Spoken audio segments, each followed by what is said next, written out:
«Эхо Москвы» в Уфе и общественная организация «Берзямлек» представляют рубрику «Говорим по-башкирски».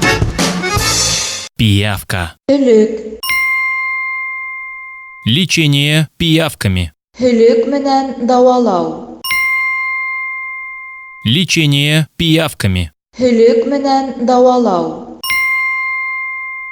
Женщину из Уфы, лечившую пиявками своих детей, лишают родительских прав. Üfile balalaарын hülük менен давалаган катынды ата-әсә хукугунан мәхрүм итәләр.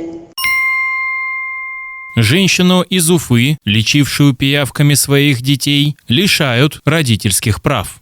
Üfile balalaарын hülük менен давалаган катынды ата-әсә хукугунан мәхрүм итәләр. «Эхо Москвы» в Уфе и общественная организация «Берзямлек» представляют рубрику «Говорим по-башкирски».